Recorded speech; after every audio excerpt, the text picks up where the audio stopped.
But be assured that your divine life has a perfect divine plan and perfect divine wisdom to teach you how to live divinely,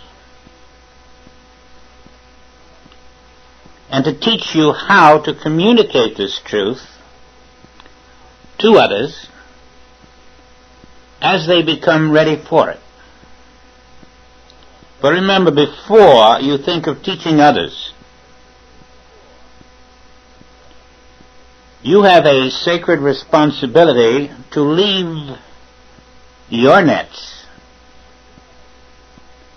and to learn for yourself how to move into the fifth world, how to connect your mind with your soul,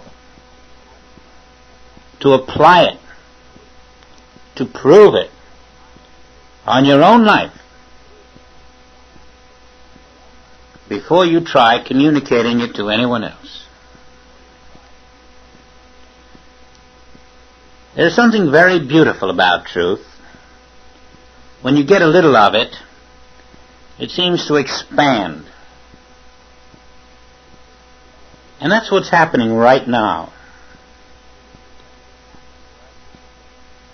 Truth is expanding within us. And it is when this happens that you recognize it is truth, because truth is never stagnant. It is always growing. Now let's return to the days just before your human birth. Refresh your mind with what was in your mother's mind at that time. And as you think about it, you can be certain of one thing. She was not thinking about herself as divine life, divine spirit, divine soul. Nor was she thinking that the child forming inside her was the infinite divine life that stretches way back for millions of years before the world began.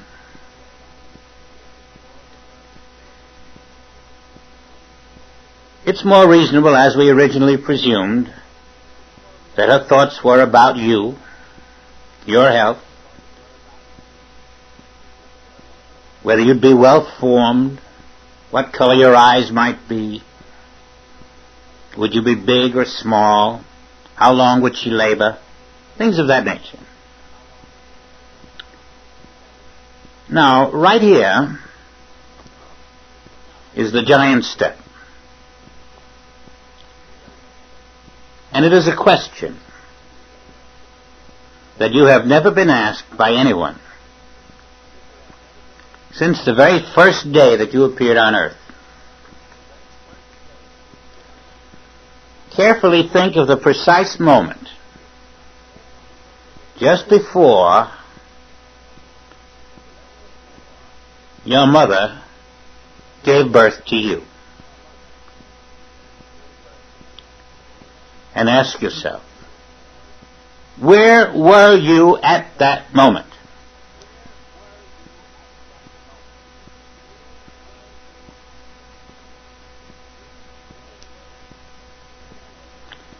Where were you just before your body was born?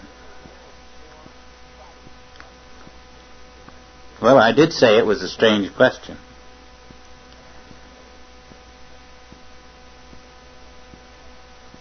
Now you know, and I know,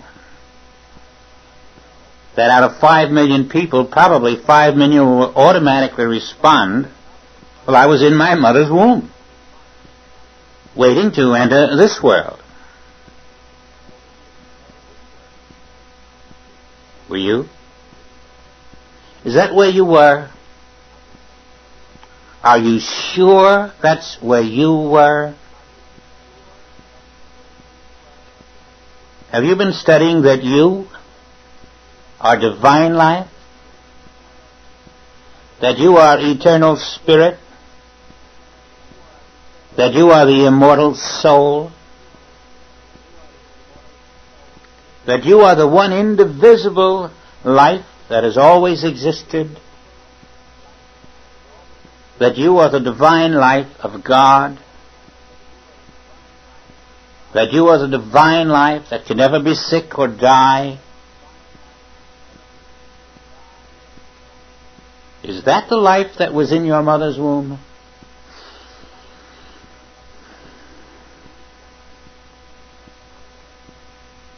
Are you beginning to see where we're heading? You are about to discover a strange phenomenon, one that has escaped the attention of the entire medical profession, all of science, and practically all of the religious leaders in our world. Who is this child in your mother's womb?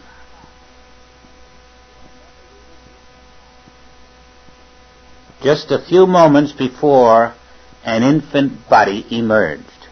Was it you?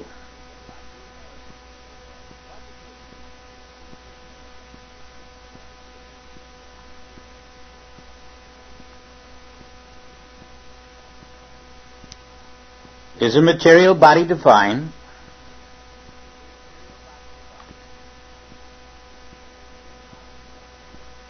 How do we even know that that body will make it into this world? There are many mothers who decide to have these embryos aborted.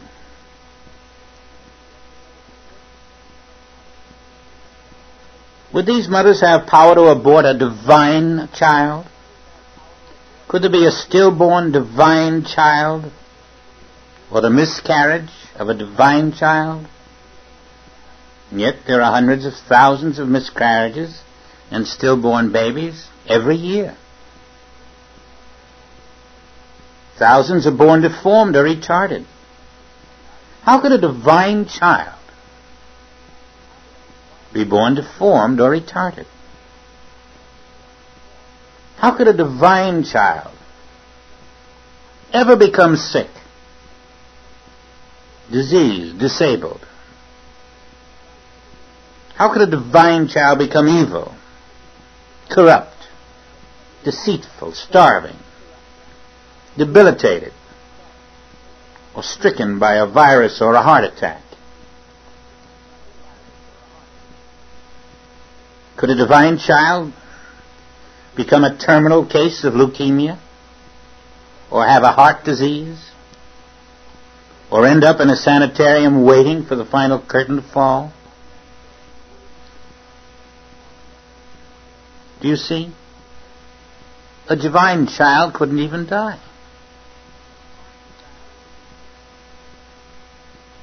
All these things cannot happen to divine life, but they happen to millions of children who emerge from the womb of woman. Now please, we are into mysticism, so listen very closely to the most unusual truth that you may ever have heard. That child in your mother's womb could not have been you. You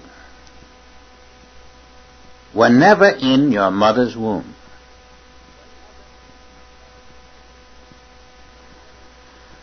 That was the message of Jesus when he said to his mother, "Woman, what have I to do with you?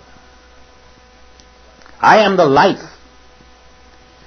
And you too, and your mother too, and your father too, and your grandparents all must realize you were never in a material womb." And it's difficult, isn't it?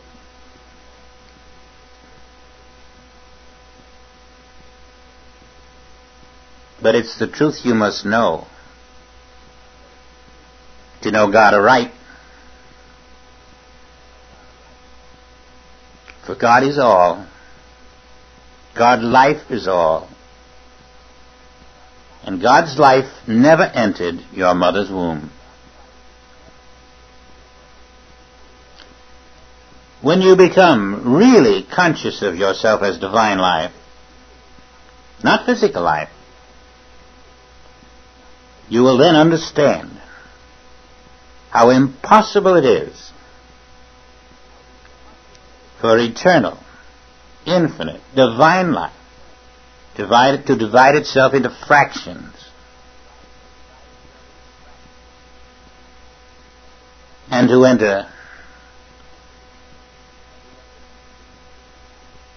the temporary womb of a woman.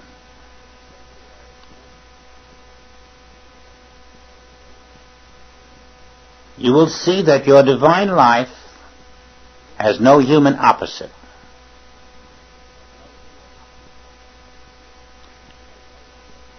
And that the illusion of spirit entering matter has deceived the mind consciousness of mankind. Something did happen, of course, on your so-called human birthday. You may, if you wish, think of it as a shadow of your soul. For as your soul passes from one level of consciousness to the next, something happens which we interpret as becoming a mineral, a vegetable, an animal, or a human being. But one thing is certain, your human birth was not the birth of your permanent self. It couldn't be, because your permanent self already existed. Your divine life has no birthday, no death day, no suffering day. Your divine life will never be shattered by a hydrogen or neutron bomb. On your birthday, a new mind consciousness was born. And it was born in the world mind. And it was a consciousness separated from God, separated from divine life, from spirit and soul. It was a consciousness limited to the 5 primitive senses of touch: hearing, smelling, tasting, seeing. It knew nothing outside of itself, nothing outside of its mentality, nothing outside of its mentally conceived form. And even when it matured, it had no way of knowing that it was only a shadow of its own reality. It was just a tiny mental cell.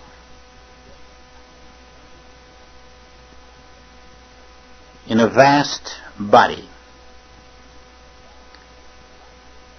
thinking of itself as a separate and individual body. Everything about it was reduced to a small counterfeit scale model. It reduced one infinite life to an interval called a lifespan. And the infinite newness of life appeared as a form breathing in, out, in, out. The infinite circulation of grace throughout your immortal spiritual body appeared as the circulating bloodstream of the human body. Eternity became time. Infinity became space. Unlimited dimensions were dwarfed down to 3 dimensions. Everything real was fragmented, finitized, and converted mentally. And in the center of this miniature recreation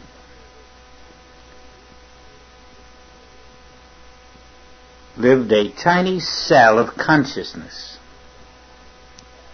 hypnotized into the belief that it was a man or a woman, aware of nothing outside the 4th box, which we know as the 4th world, and completely unaware that the temporary nature of its lifespan was because all of it, from birth to death, even its so-called human identity,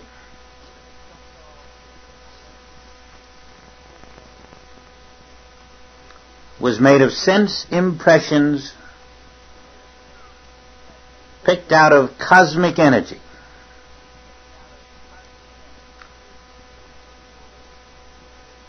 From invisible waves that are called electromagnetic by the scientist,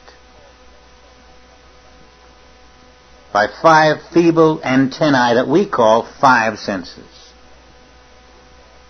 All this recorded, converted, projected by your brain into a mental image which walks the earth called form.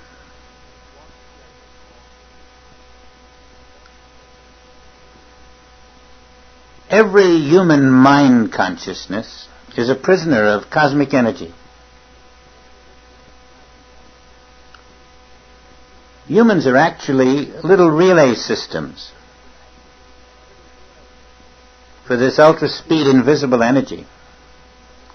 They feed on it. They transform fractions of it into picture images that they call form, world, people, things, objects. And as we grow higher in our capacity to develop receptivity to this cosmic energy, great inventions and discoveries pour forth, and our hopes soar. We envision vast breakthroughs into unexplored mysteries. But inevitably, whenever a mind consciousness crumbles, the action of the body crumbles with it.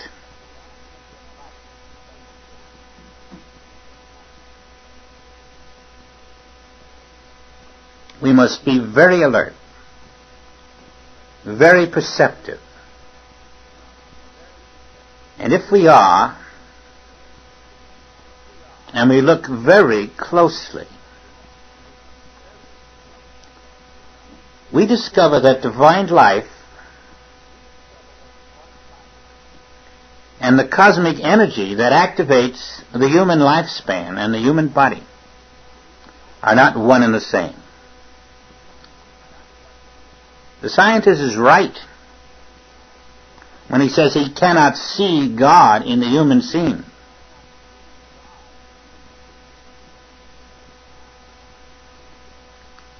God is not with mortals, we know that. And when the scientist talks about human evolution, he's really talking about the evolution of cosmic energy in this 4th world.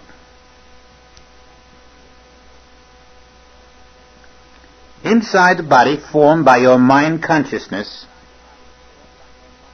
you are controlled and limited. And you are forced to live a temporary false lifespan, which, as you know by now, is not governed by God, but is governed by the false power of cosmic energy. which animates you until it finally kills you.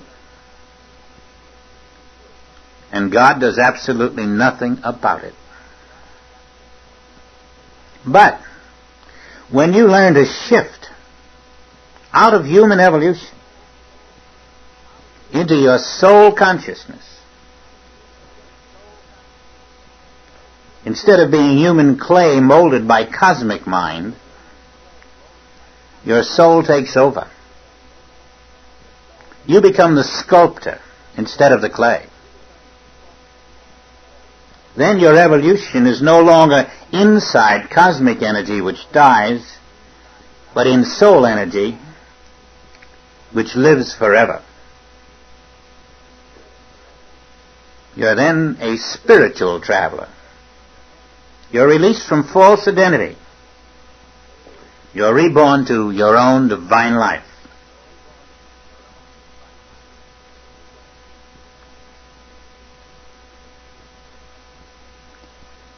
We must face this because until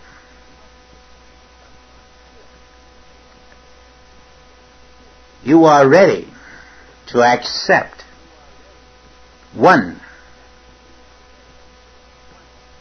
you were not born in the womb of woman. Two, you never were in the womb of woman. You are not accepting divine life.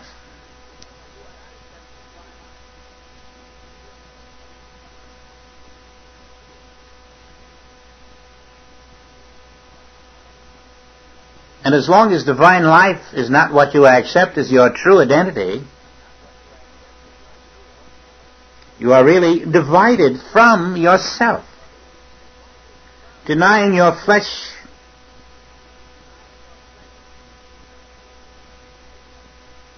on one hand is not enough. Accepting your spirit on the other hand is not enough. You must do both. To accept your spirit, you must deny your flesh. And when you deny your flesh, you must accept your spirit.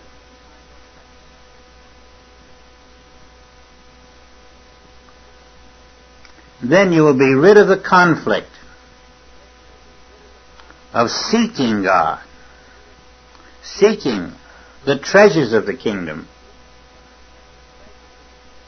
while you are still laboring under the conflict of both the flesh and the spirit.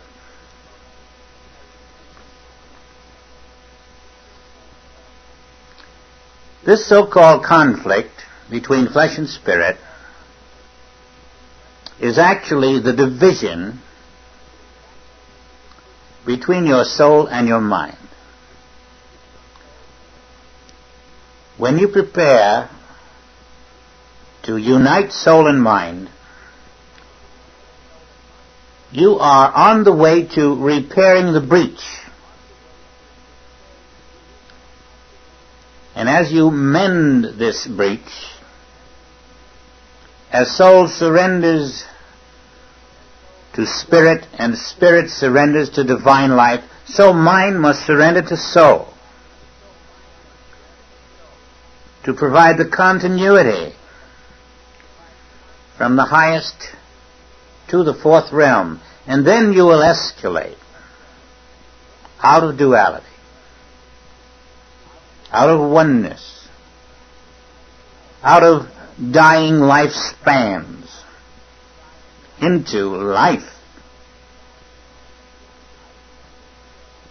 And then you will discover you are prepared to face all appearances in this world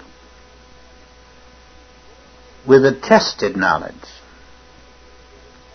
that the only you, the real you, is not physical form imprisoned in the fourth box.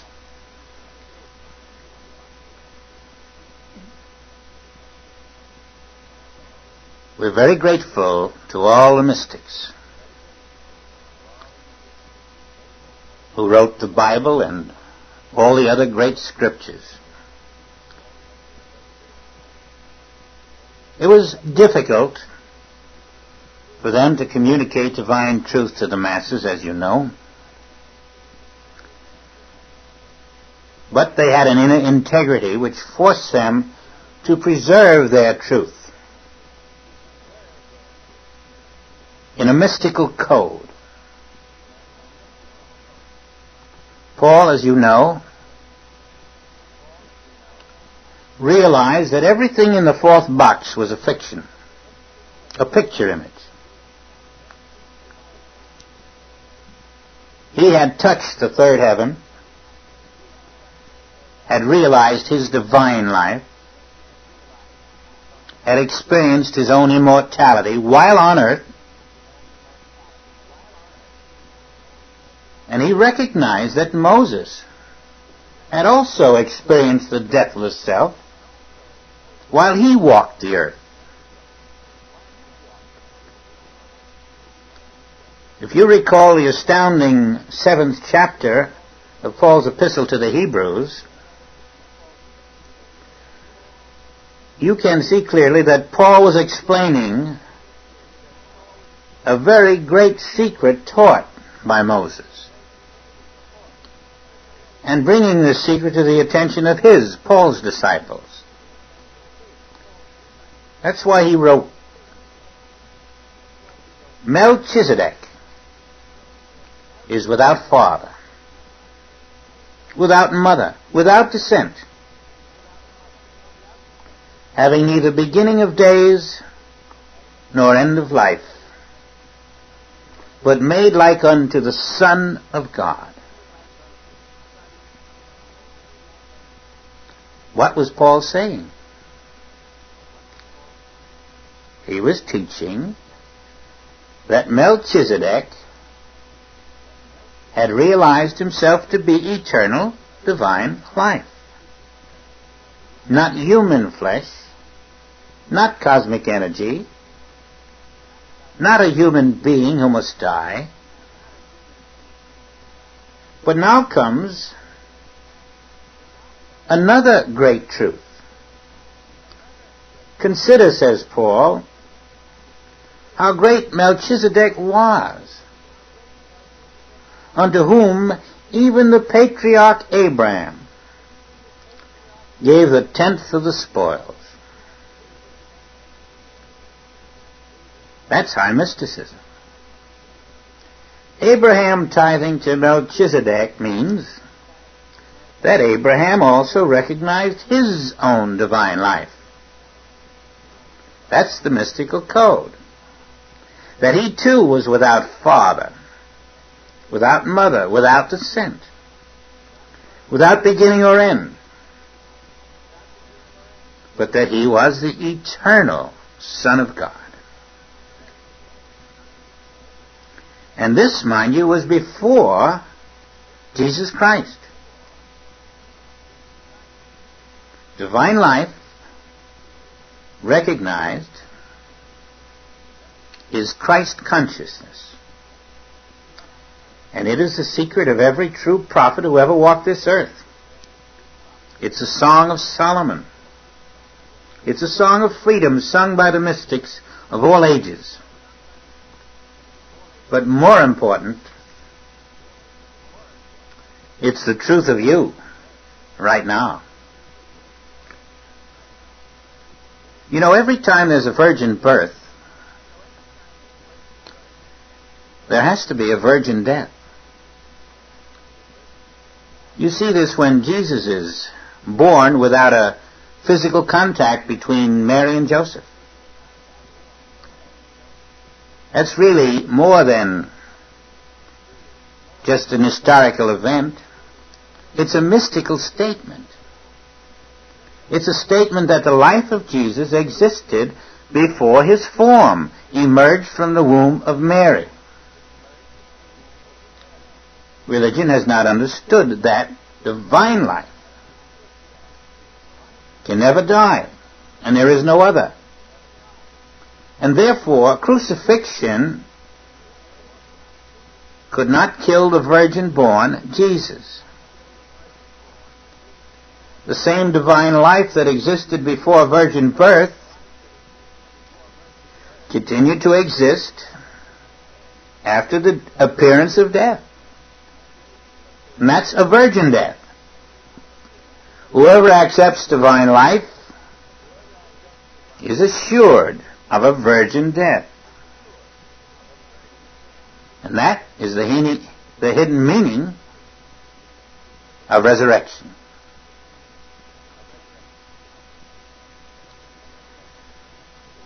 Just as divine life is never born in the womb of woman, it never dies. But it is always present, even while mind consciousness uses cosmic energy to create the illusion of birth and death in form.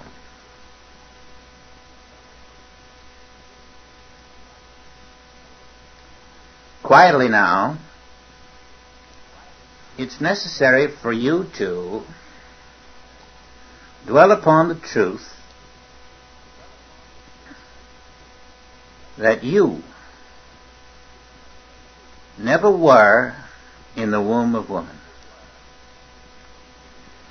And if you have believed that you reincarnated 50 times, then you should know that in those 50 so-called mothers that you had, you never were in one of the 50 wombs. You are divine life which never enters the material womb. And that is the purpose of your meditation now. To realize the truth of it, first intellectually, and then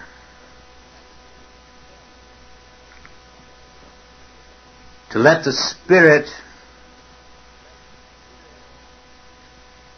and the soul flow into your consciousness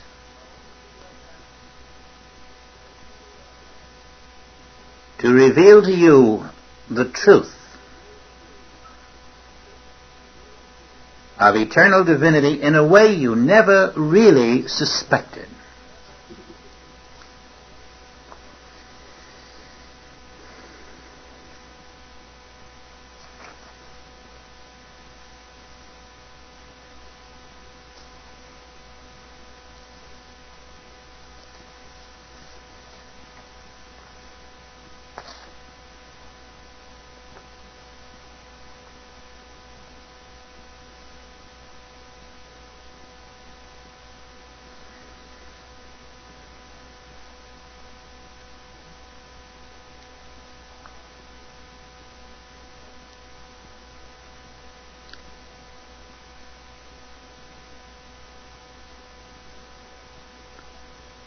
We will go directly into our fourth lesson.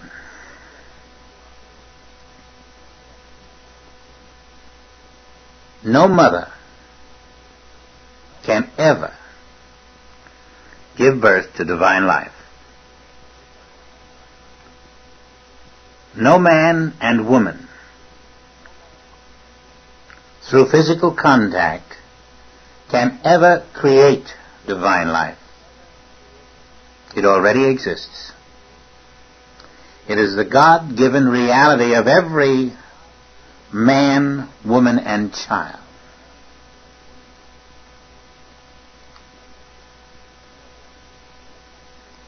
Unfortunately, this wonderful truth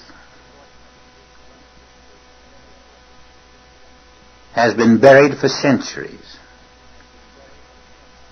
while mankind has been forced to slush through the mud of original sin, divine punishment, and fictitious rewards in a heavenly hereafter.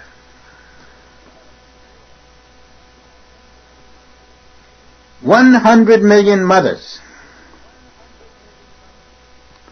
who give birth every year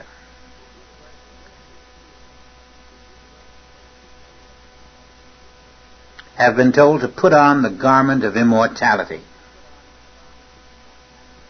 but they did not understand.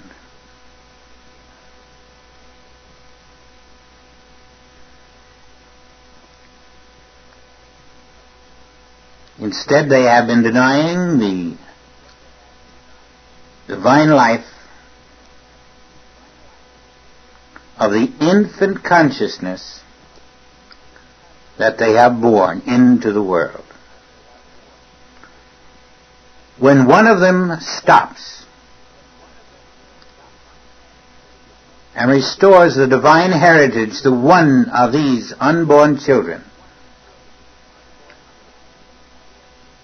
that child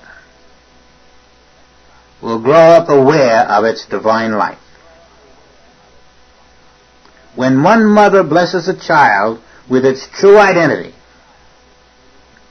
and protects it with the consciousness of its own identity, and knows her identity as divine life,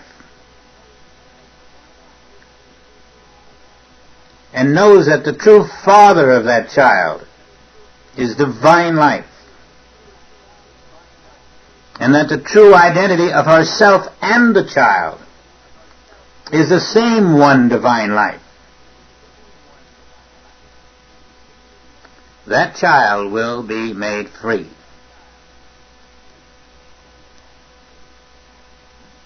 Oh yes, I'm sure it would shock those 100 million mothers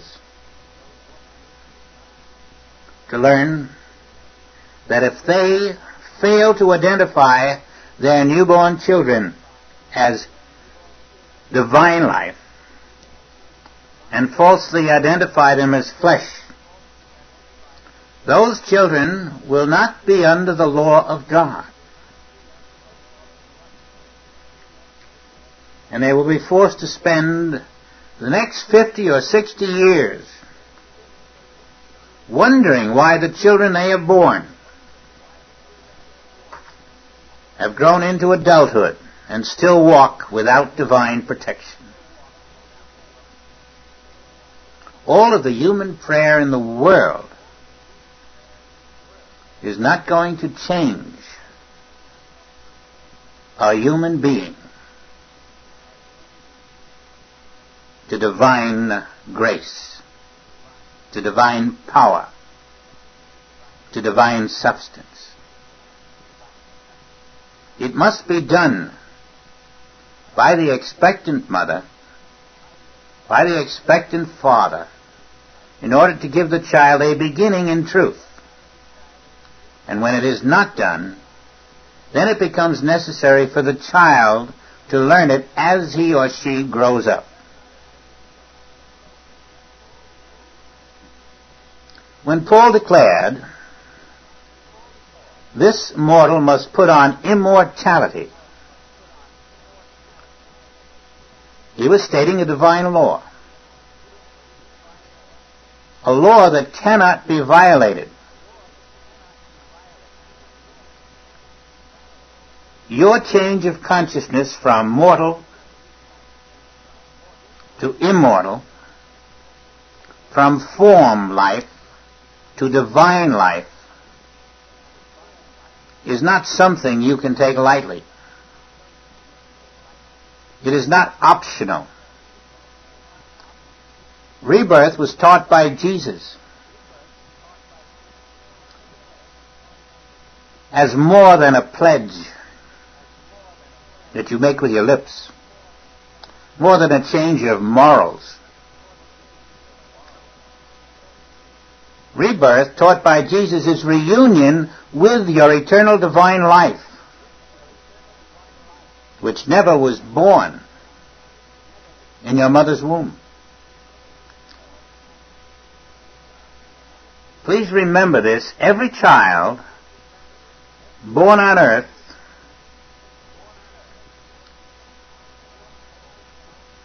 is outside the law of God, because God is no respecter of persons, and no human opinion will change that. And that child remains outside the law of God until the mother or that child itself learns to put on the garment of immortality, the consciousness of its own immortal divine life, here, now, today. Not 100 or 200 years later when a Savior returns to earth. Now there are many corruptions of this sacred truth. One of them is the belief that your material body will someday become spiritual. And another corruption is the belief that your material body already is spiritual. Neither are true. Probably behind both of these false beliefs is the desire to remain in a body of flesh,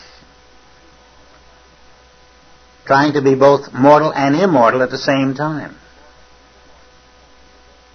But, says the Master, no man can serve two masters. You cannot serve God and mammon. In other words, you cannot live in divine life and in human life at the same time. And if you're not living in divine life, you're living in mammon. The consequences are these. Divine life must live forever, mammon must die. It's quite that simple. And so Jesus was really saying, choose life. Don't choose death. And now it's necessary for us to catch the distinction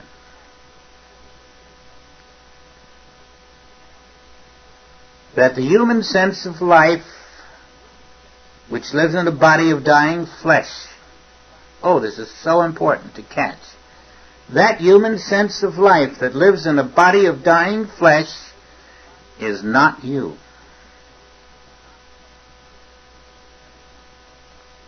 And this human sense of life which dies has never been you. That all human flesh is a cosmic concept. That all life within human flesh is an animated shadow in the mind. And this is the mystical understanding of the word mammon taught by Jesus in the 6th chapter of Matthew, verse 24. Divine life cannot flow in mortal flesh. Divine life cannot flow through the material womb of a mother who accepts mortal flesh and mortal life as her identity. We really have no choice. If we continue to identify as mammon, not divine life, we cannot inherit the kingdom of God.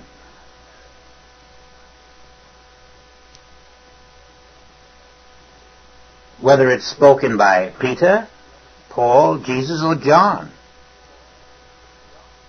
the mystical truth is always the same. God is not the creator of mortal flesh. God is no respecter of mortal flesh. On the other hand, Jesus tells us, take no thought for your life. Why?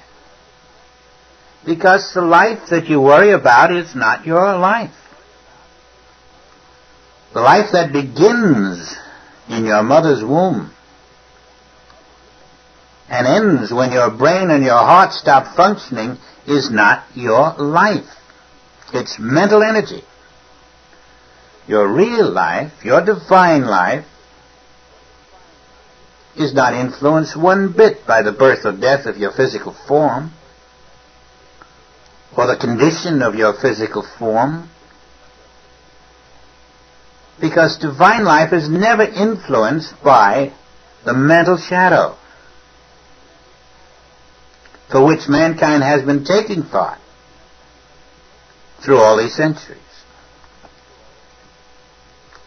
Paul reminds us there is a natural body and there is a spiritual body.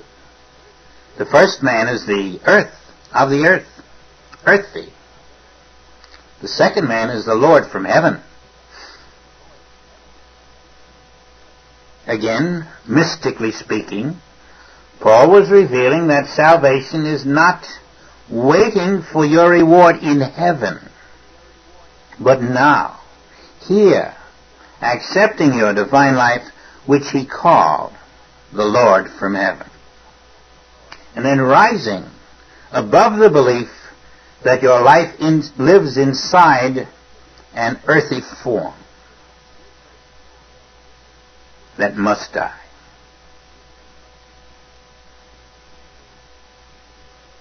Time and time again, Paul keeps opening this doorway to truth for all men. Awake, thou that sleepest, and Christ, meaning your true divine life, will give thee light. Stop lingering in bodies of mental energy that you know must eventually die. It's that simple again. Stop claiming a life that began on a birthday and ends on a death day. Choose God life, not mammon life. As we have borne the image of the earth, we shall also bear the image of the heavenly. When Paul said that, he was again telling mankind how to step out of the fourth box of a dying mind. As we have borne the image of the earthy, we shall also bear the image of the heavenly. By stepping out of the dying mind, the mind consciousness, the fourth box, into the fifth box, into our own eternal soul. Paul was so excited when he said this, because he knew he had an amazing discovery, that he couldn't resist adding a few words. Behold, I show you a mystery. We shall not all sleep. Meaning, there are some among us who are able to understand what I'm talking about. That the true miracle of life without beginning of end is the fact. Those who will grasp the real life which is forever. And then he adds, and they shall be changed. They shall all be changed. In a moment, in the twinkling of an eye. For the trumpet shall sound, and the dead shall be raised, incorruptible, and we shall be changed. For the corruptible must put on incorruptibility or incorruption, and this mortal must put on immortality. What is that trumpet? That trumpet is your realization that you are divine life now. Who are the dead? The dead is a sleeping being, and the sleeping human race, trying to live in dying bodies. The corruptible is the temporary mortal body of flesh that eventually disintegrates.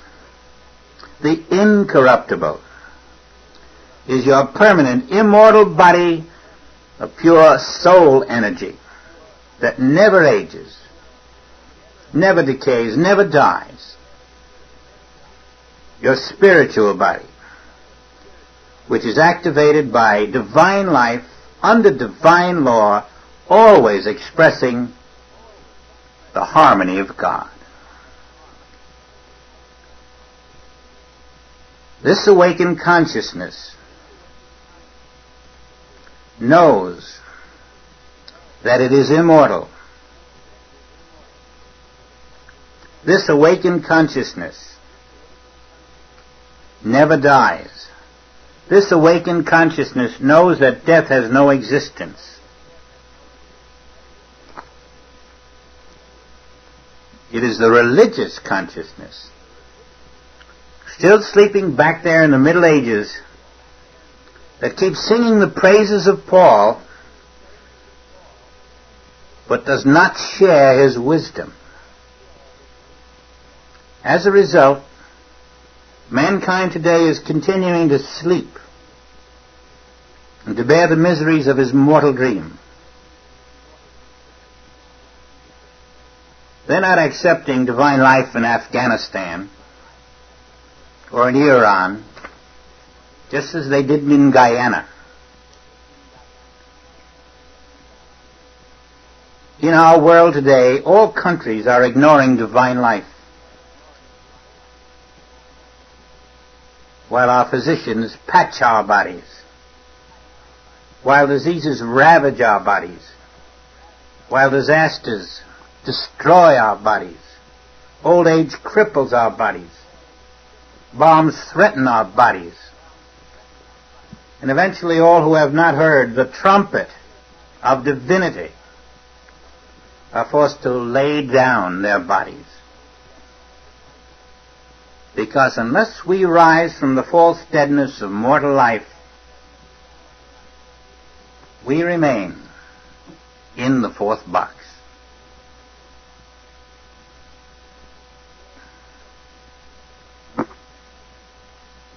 You know, during the past 16 years,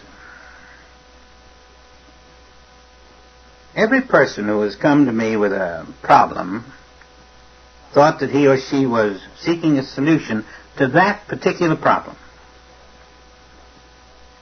What they really were seeking was their own divine life. The problems were symptoms, evidence that they had not yet accepted divine life here and now. One problem could be a backache, another finances, a third would have a rocky marriage or a threat of malignancy. But the real solution always has been this. Not how do I get rid of this problem. That's not the real solution. The real solution is, how can I move out of mind consciousness into soul consciousness that knows itself as divine life?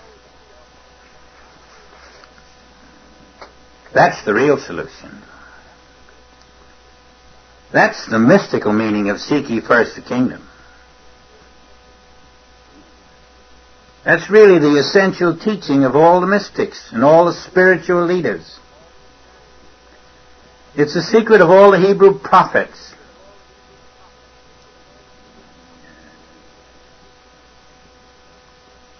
Isn't that the understanding of Jesus Christ, Paul, Peter, and John? Isn't that the underlying theme of the New and the Old Testaments? Isn't the kingdom of God within you a revelation that you are divine life now? Isn't it that simple? Isn't every word and demonstration of Jesus Christ brought to an electrifying climax when he declares why he could accomplish these great things on earth?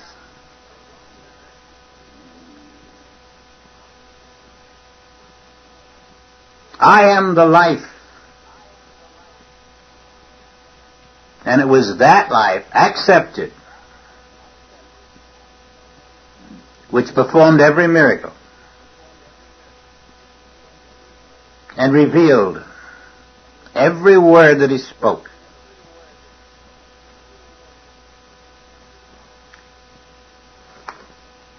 Our nets and the nets of mankind cannot be cast on the wrong side of the ship any longer. The human race seeks material improvements for material lives. And the results of that method are written in all the obituary columns on every newspaper. The key to survival, the key to salvation, is not bigger armies and navies and air forces.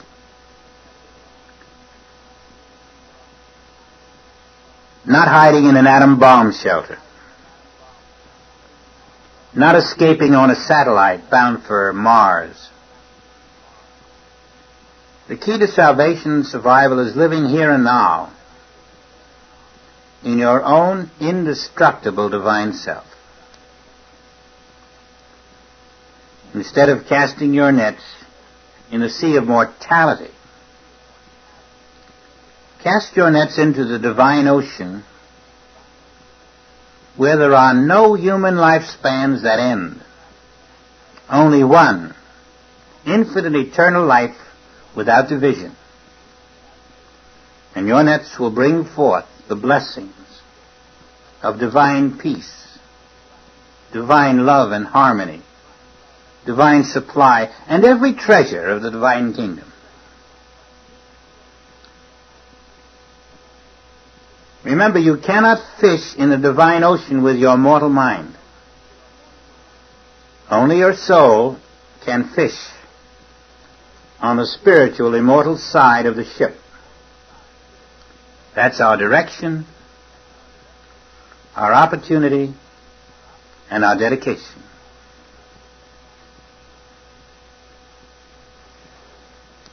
Between now and your next tape, please pick up a copy of The Infinite Way by Joel Goldsmith and read the 4th chapter, Your Real Existence. When I say read it, I mean devour it. Know it better than you know your own name. You've got a whole month for that. Go over each paragraph, study it, analyze it. Try to see that he is giving you condensed wisdom and that every word is worth 1,000 pictures instead of the other way around. He can say in one brief instant enough to fill 10 more volumes. And so very carefully scrutinize those words and understand that they are speaking to you pure Christ truth. Now also, during the next month, please go over the 4 lessons here on this tape. You'll find quite a number of meditations, particularly in the 2nd lesson. There was one in the 1st at the end of it, and there's one in the 3rd. Pick them all up and do them 2 ways during the month. One about yourself, but the 2nd way is about your children or some others who are close to you, such as grandchildren, so that when you do a meditation on your own soul being present, the next time around, do it to know that the soul of the child or grandchild is present. The divine life of the grandchild or child is present. And in that way your meditations will begin to bear more fruit.